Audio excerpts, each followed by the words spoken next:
Hello students, आज हम 7वीं class की प्रश्नावली 1.3 के सवाल हल करेंगे।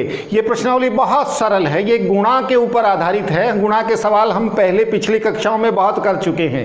पहला जो सवाल उसके 10 उपभाग हैं, यानी 10 सवाल हैं पहले सवाल में ही, और उसके अंदर जो उसकी स्टेटमेंट क्या है, निम्नलिखित के गुणनफल ज्ञात कीजिए, यानी हमें गुणा करनी है। तो आइए पहले सवाल से शुरुआत करते हैं। सबसे पहला सवाल है 1.3 प्रश्नावली का पहला सवाल ए भाग, और सवाल की स्टेटमेंट है, बराबर का निशान लगा करके सवाल को शुरुआत करेंगे। 3 गुणा में ब्रैकेट -1, यानी हमें 3 की गुणा करनी है -1 से। प्यारे बच्चों, इन सवालों में हमें विशेष ध्यान रखना है, जब भी कोई पूर्णांक किसी के आगे कोई निशान न हो, जैसे 3 हो तो इसके आगे कोई भी निशान नहीं है तो हम जमा मानेंगे। मान लीजिए 2 लिखा हुआ है, कुछ भी नहीं है, जमा मानेंगे। या दिया होगा, जमा के पूर्णांक की जमा से गुणा करेंगे तो उत्तर में जो पूर्णांक आएगा वो जमा का आएगा। हमें ये बात ध्यान रखनी है। अगर किसी पूर्णांक से पहले घटा का निशान है, उसकी गुणा घटा के पूर्णांक से करेंगे तो भी उत्तर जमा का पूर्णांक आएगा। अगर समान चिन्ह वाले पूर्णांकों की जमा या घटा, योग या व्यकलन, एडिशन या सब्ट्रैक्शन, अगर एक जैसे चिन्ह हैं पूर्णांक के, एक जैसे चिन्ह वाले पूर्णांकों की गुणा करेंगे तो हमेशा आंसर में जमा का पूर्णांक आएगा। अगर उनके विपरीत चिन्ह हैं, यदि एक पूर्णांक जमा और दूसरा पूर्णांक घटा का, या पहला पूर्णांक घटा और दूसरा पूर्णांक जमा, तो उसका उत्तर हमेशा घटा का पूर्णांक आएगा। यानी अलग तरह के चिन्ह हों, एक प्लस एक माइनस, एक एडिशन एक सब्ट्रैक्शन, पहला माइनस दूसरा प्लस, कुछ भी अलग तरह के हों तो उसका उत्तर आएगा माइनस में। इस बात का हमें ध्यान रखना है। इस तथ्य को ध्यान में रख करके हम ये सवाल हल करते हैं। तो हमारा पहला सवाल है, 3 जमा का है और 1 घटा का है। पहले 3 और 1 की सामान्य गुणा कर लेते हैं। 3 की और 1 की गुणा कितनी आई? 3। इसके आगे चिन्ह क्या लगाएंगे? ये हमारा जमा का है, ये घटा का। क्या बताया गया था आपको? अलग अलग अगर 2 चिन्ह हो और उनकी गुणा करनी हो, अलग अलग होने पर उत्तर क्या आएगा? -3। ये हमारा आंसर, फर्स्ट ऑप्शन का आंसर क्या है? -3। अब इसी का थोड़ा सा अलग प्रकार का सवाल है, सी भाग करते हैं। देखिए, ये सवाल है इसका 1.3 का पहले सवाल का सी भाग, और इसकी स्टेटमेंट क्या है, रकम क्या है? -21। इसकी गुणा करनी है हमारे को 30 से। जब गुणा के इस प्रकार के सवाल हो, हम सामान्य गुणा कर सकते हैं। पेपर के दाईं ओर रफ स्थान पर अगर बड़ी गुणा है तो उधर करके देख सकते हैं, छोटी गुणा है तो आप मौखिक रूप से भी कर सकते हैं। तो इसकी मौखिक रूप से 21 की 3 से गुणा करेंगे तो क्या हो जाएगा? 63, और 0 का 0। तो ये 21 थी, ये 63, यानी 21 की और 30 की गुणा करेंगे तो यह आएगा 630। अब चिन्ह के लिए, चिन्ह इसमें प्लस लगाएं, माइनस, जमा या घटा, योग या व्यकलन, क्या लगाएंगे? इसमें देखिएगा ये घटा, पहला 21 संख्या, 21 जो पूर्णांक है इसके आगे घटा, 30 के आगे भी घटा, और घटा की गुणा जब भी करते हैं तो घटा की गुणा घटा के किसी पूर्णांक से करते हैं तो उत्तर क्या आएगा? जमा। तो इसका क्या आएगा उत्तर? जमा। जमा का हम निशान लगाएं या न लगाएं उससे कोई फर्क नहीं पड़ता, अगर नहीं लिखा जाए तो भी वो जमा का ही माना जाएगा। तो सी पार्ट का हमारा आंसर क्या है? 630। आइए अब एक बड़ा सवाल करके देखते हैं। इसी प्रश्नावली का एक सवाल है 1.3 के पहले सवाल का आई भाग, और इसकी स्टेटमेंट क्या आप सामने देख रहे हैं? -1 गुणा -2 गुणा -3 गुणा 4। और इन सवालों में क्या बताया गया था? बराबर का निशान लेकर के पहले सामान्य गुणा कर देंगे। तो ये क्या हो जाएगा? 4 की 3 से गुणा 12, 12 की 2 से गुणा 24, 24 की फिर 1 से क्या आ जाएगा हमारा? सामान्य गुणा 24। अब ये उत्तर हमारा पूर्णता कब होगी? जब इसके आगे हम चिन्ह लगा देंगे, चिन्ह क्या होगा, माइनस की माइनस से गुणा। क्या बताया गया था आपको, पहले पूर्णांक में माइनस, दूसरे में भी माइनस, तो माइनस माइनस की गुणा क्या हो जाएगा, जमा। यानी इन दोनों की गुणा जमा के 2 के बराबर, 2 की और 1 की, -2 और -1 की गुणा जमा 2 के बराबर, फिर 1 जमा का 2, फिर 3 से गुणा करेंगे तो इधर जमा का और ये घटा, जमा और घटा की गुणा क्या होती है हमेशा, माइनस। तो ये दोनों मिलकर के माइनस, अब माइनस की और जमा का 4, ये गुणा क्या हो जाएगी, माइनस की और जमा की माइनस, यानी इसका उत्तर आया माइनस का 24। तो इसी प्रकार से कितनी बार भी गुणा हो, यानी माइनस की, एक माइनस की, दूसरे माइनस से गुणा प्लस, अगर तीसरी बार कोई संख्या माइनस की आ जाए तो इन दोनों को प्लस मान करके माइनस, ये हो जाएगा माइनस। अगर 4 बार माइनस आए तो इन दोनों का प्लस, इन दोनों का प्लस और प्लस की प्लस से गुणा, उत्तर आएगा प्लस। ट्रिक के रूप में आप याद रख सकते हैं, अगर माइनस के चिन्ह विषम संख्याओं में हैं तो उत्तर आएगा पूर्णांक के साथ माइनस का निशान।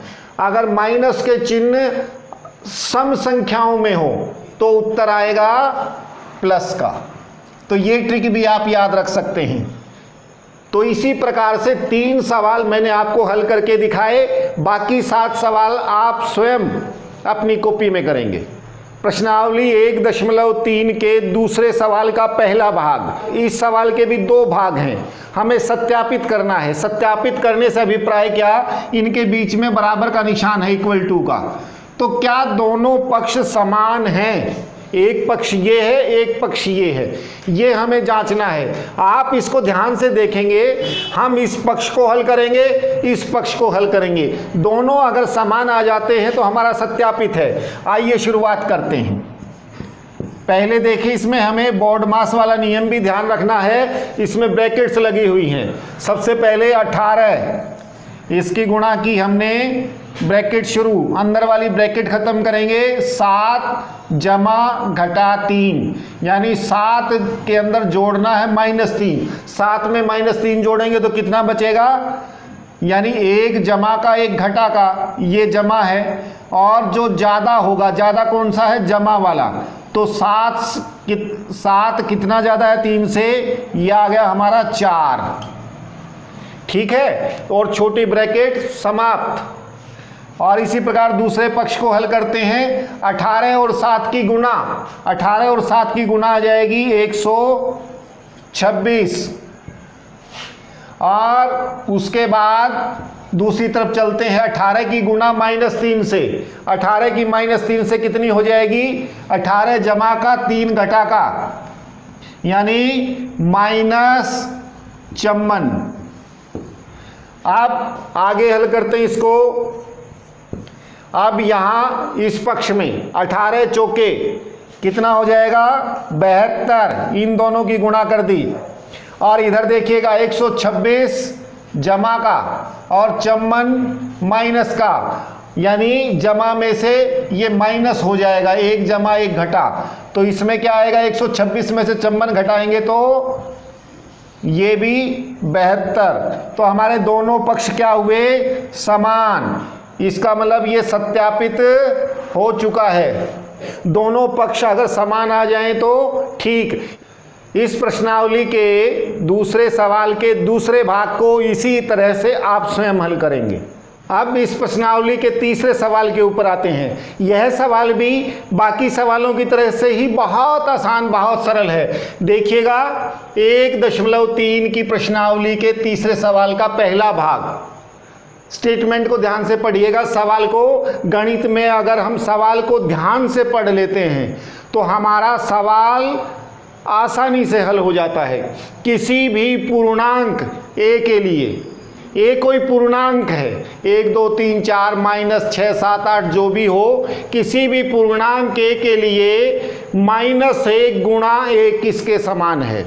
ये मान लीजिए कोई पूर्णांक, कोई अंक है, अगर इसको -1 से गुणा करेंगे तो क्या आएगा, आप मन के अंदर सोचिए। अगर हम 4 को -1 से गुणा करेंगे तो क्या आएगा, -4। अगर हम 3 को -1 से गुणा करेंगे तो क्या आएगा? -3। यानी कोई भी पूर्णांक हो उसको -1 से गुणा करेंगे तो माइनस वही पूर्णांक, 4 से किया तो -4, 3 से किया तो -3, a से गुणा करेंगे तो -a। तो इसका उत्तर क्या होगा? -a। यानी किसी पूर्णांक को a के लिए -1 गुणा a बराबर क्या होगा? -a। ये हमारा आंसर है ना आसान। अब अगला सवाल देखिएगा, ये भी बिल्कुल इसी की तरह से आसान है। इसका दूसरा भाग, वह पूर्णांक ज्ञात कीजिए जिसका -1 से गुणनफल है। -1 से गुणा करने पर क्या होगा? यहाँ a था, यहाँ a के स्थान पर कोई संख्या दे रखी है। यानी पहला भाग है, इस सवाल के 3 भाग हैं। पहला भाग है -22। ऐसी कौन सी संख्या है जिसको -1 से गुणा करने पर -22 आए?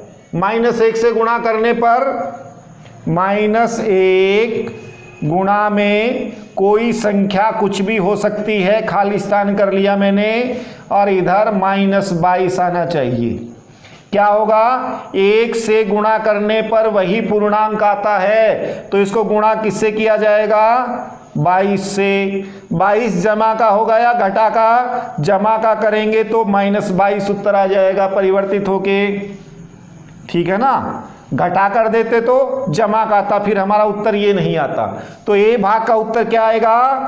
-1 को हम 22 से गुणा करें तो -22 आएगा।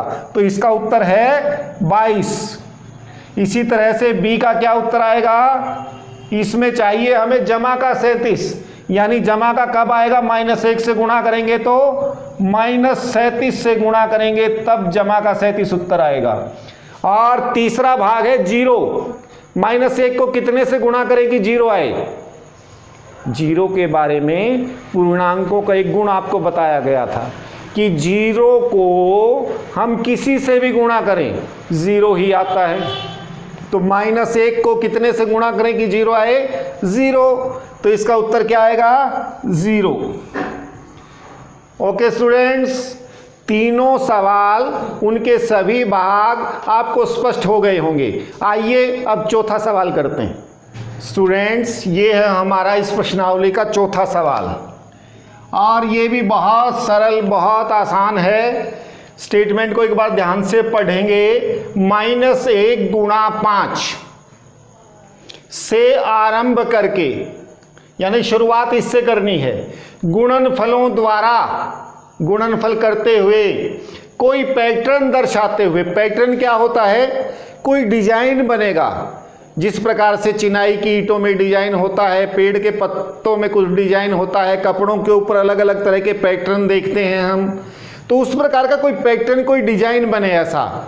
तो इसमें हमें गुणा का भी ध्यान रखना है, और कुछ आरोह अवरोह, उतार चढ़ाव का, कम ज्यादा का कोई ना कोई डिजाइन बनेगा, कोई पैटर्न बनेगा। तो उस पैटर्न पे ध्यान देना है। -1 गुणा 5 से आरंभ करके गुणनफलों द्वारा कोई पैटर्न दर्शाते हुए -1 गुणा -1, यहां तक पैटर्न लेके आना है हमें, बराबर 1 को निरूपित करें। तो आइए करते हैं शुरुआत कहां से करनी थी हमें?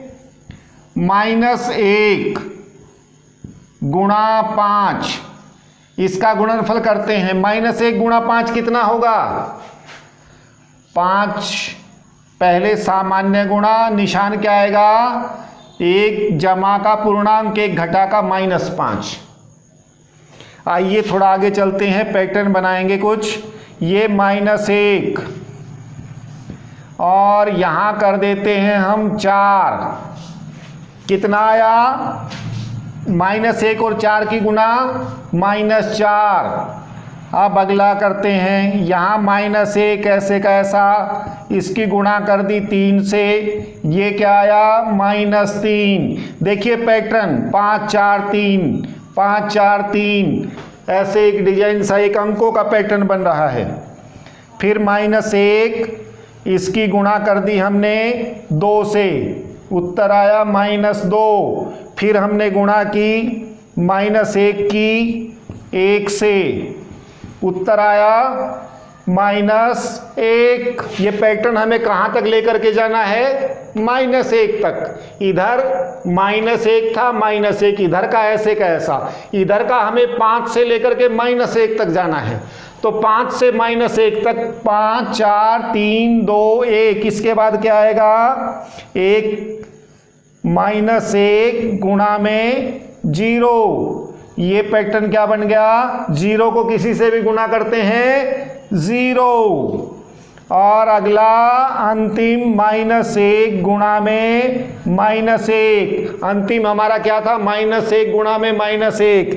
ये बराबर क्या हो जाएगा? प्लस का 1, माइनस की माइनस से गुणा करते हैं तो प्लस। देखिएगा ये पैटर्न। अब इसके अंदर कोई और पैटर्न भी दिखाते हैं। अब देखिए -5 किसके बराबर होता है? -6 जमा 1। देखिए -1 गुणा 5 बराबर -5, और -5 किसके बराबर होता है? -6 जमा 1।